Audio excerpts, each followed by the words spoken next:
تو آج کی گفتگو کا آغاز کرتے ہیں۔ ہم اکثر یہ الفاظ سنتے ہیں، پڑھتے بھی ہیں، دیکھتے بھی ہیں۔ کون سے الفاظ؟ شریعت۔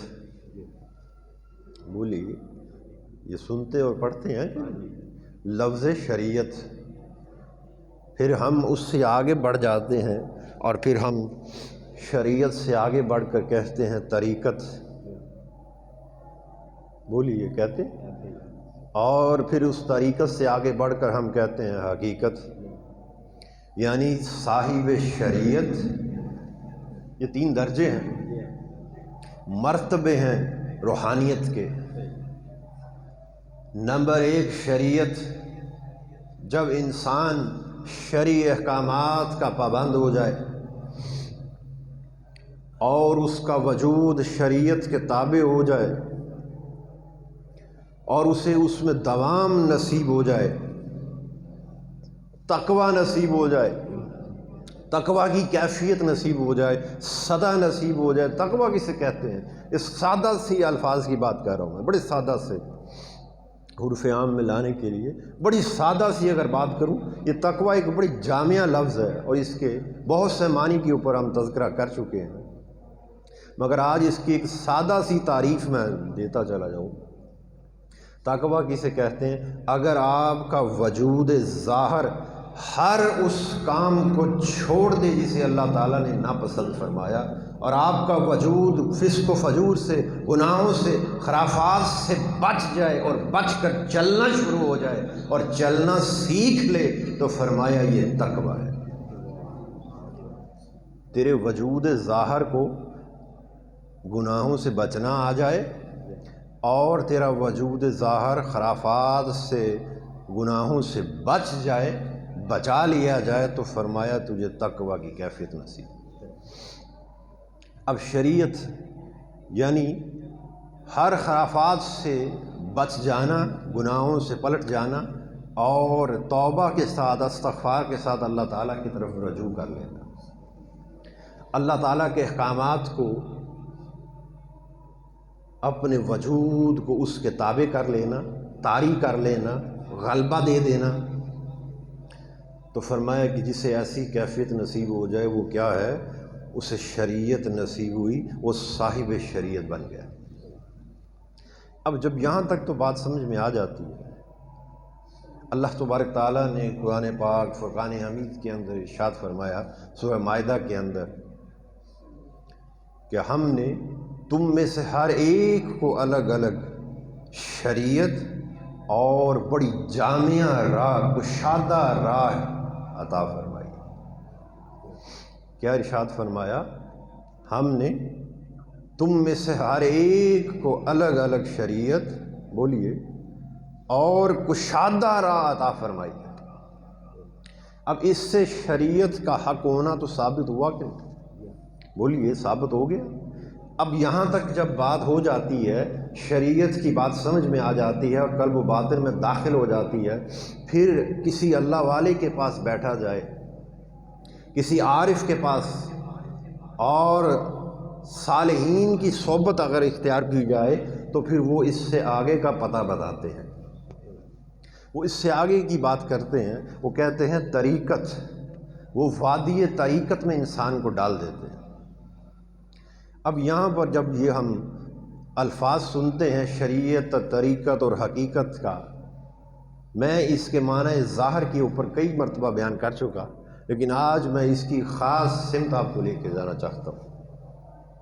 تو صاحب شریعت اور صاحب طریقت، اہل طریقت و معرفت۔ جب ہم اہل طریقت کا ذکر کرتے ہیں تو بہت سے لوگ ایسے ہیں جو ہمیں کہتے ہیں کہ شریعت کو تو ہم مانتے بھی ہیں، جانتے بھی ہیں، یہ طریقت آپ نے کہاں سے گڑھ لی ہے؟ بولو، ایسا ہوتا؟ اپنے اطراف و اکناف میں دیکھو، ایسے سوالات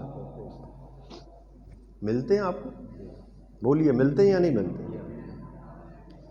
کہ شریعت تک تو چلو سن لیا، مان لیا، یہ تصوف کیا ہے، یہ طریقت کیا ہے، یہ حقیقت کیا ہے، یہ آپ نے کہاں سے مضمون گڑھ لیا ہے؟ کہتے ہیں کہ نہیں؟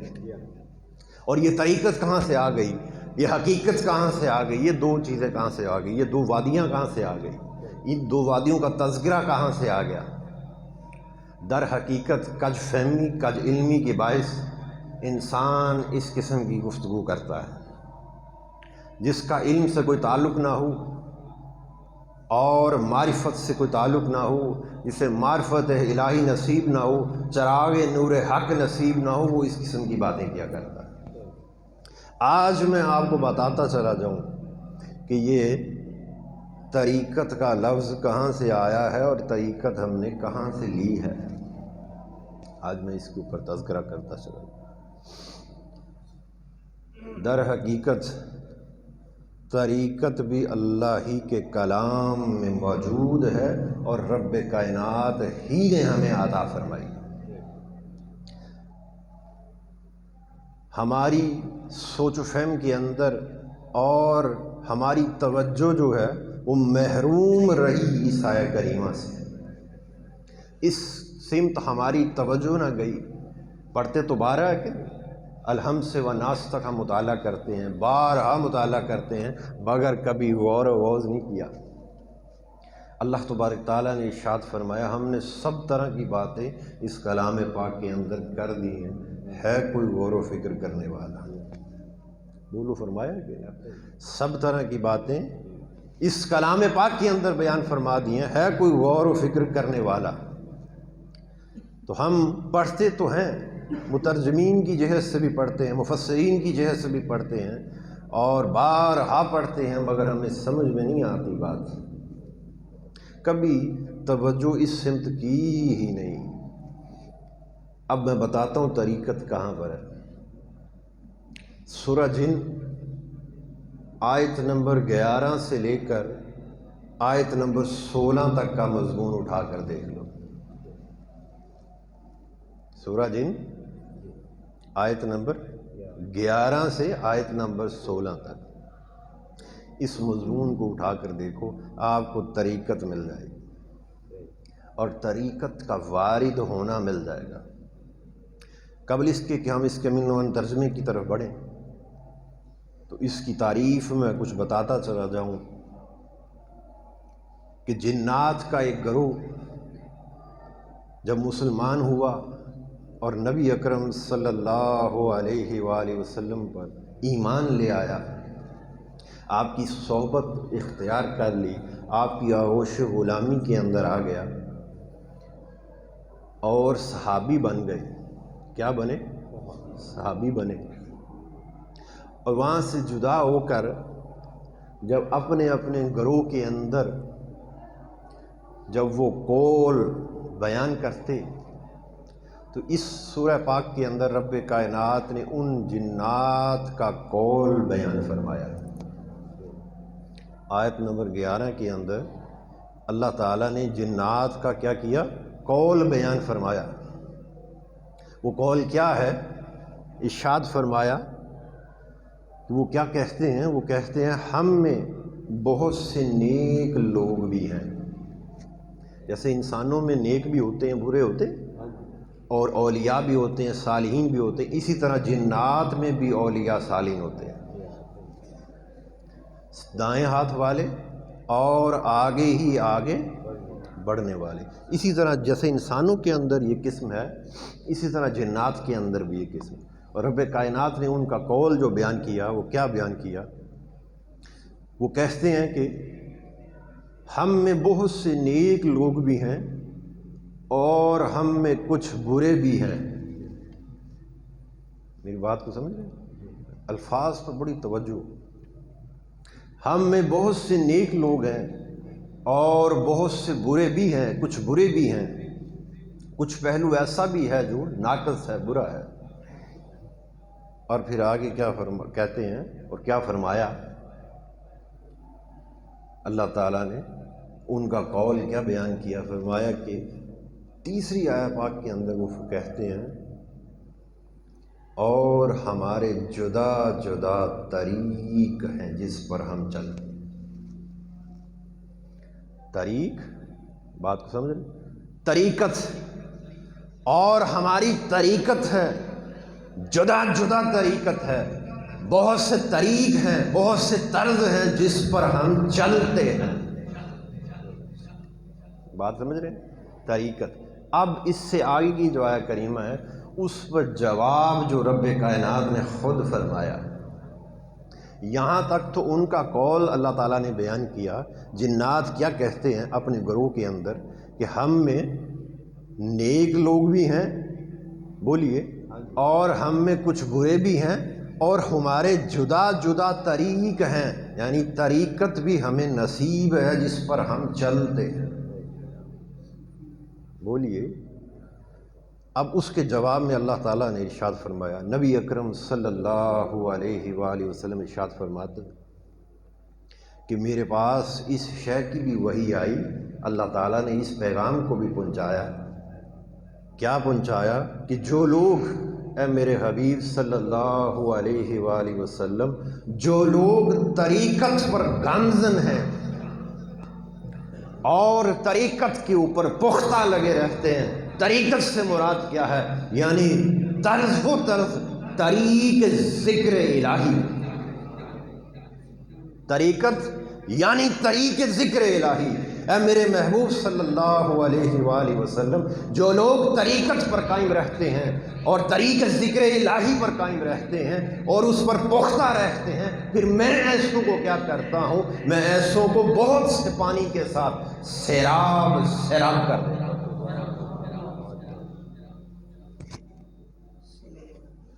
بات کو سمجھیں؟ یہ چوتھی آیہ کریمہ سورہ جن کی 11 سے لے کر چوتھی. بات کو سمجھیں؟ 12 13 یہ 16 تک کا یہ آیہ کریمہ 16 ہے. اگر 11 کو ایک بنائے تو یہ چوتھی. بولیے، وہ بات سمجھ میں آئی؟ اس میں جواب اللہ تعالیٰ نے کیا ارشاد فرمایا کہ جو لوگ طریقت پر گامزن ہیں اور طریقت پر طریق ذکر الہی میں پختہ رہتے ہیں، تو پھر میں کیا کرتا ہوں؟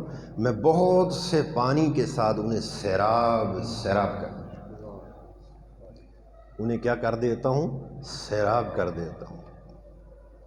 اب اس چیز کو سمجھنے کے لیے آگے بڑھتے ہیں.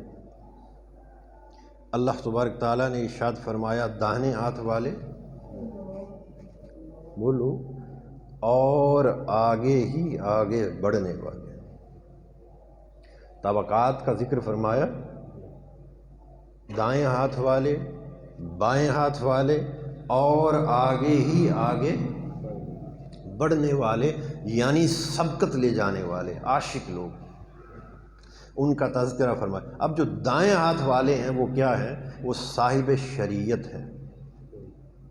جو صاحب شریعت ہوتا ہے اور شریعت کا پابند بن جاتا ہے اور اس سے آگے کا سفر نہیں کرتا، اس سے آگے کا مجاہدہ نہیں کرتا، تگ و دو نہیں کرتا، بس شریعت تک ٹھہر جاتا ہے اور شریعت کو ہی کل حقیقت جان لیتا ہے، اس سے آگے بڑھنے کی کوشش نہیں کرتا، کوئی رہبر و رہنما نہیں ڈھونڈتا اور کسی مرکز سے منسلک نہیں ہوتا، صراط مستقیم پر چلنے والوں کے ساتھ جڑتا نہیں ہے، تو پھر فرمایا کہ ان کی فقط پیاس بجھائی جاتی ہے. ان کی کیا کی جاتی ہے؟ جو صاحب شریعت ہوتے ہیں ان کی میں پیاس بجھاتا ہوں. میں یہ قرآن پاک کی نص سے بات کر رہا ہوں. میں کیا کرتا ہوں؟ جو فقط صاحب شریعت یعنی داہنے ہاتھ والے ہیں، میں ان کی پیاس بجھاتا ہوں، اور جو صاحب طریقت بن جاتے ہیں، شریعت کو تھامتے ہوئے طریقت کی وادی تک جا پہنچتے ہیں اور پھر اس طریقت کو اپنے اوپر طاری کر لیتے ہیں، طریق ذکر الہی میں لگ جاتے ہیں، تو پھر میں ان کی فقط پیاس نہیں بجھاتا، میں ان کی پیاس کو ختم کر دیتا ہوں، انہیں سیراب سیراب کر دیتا ہوں. اللہم صلی علی سیدنا محمد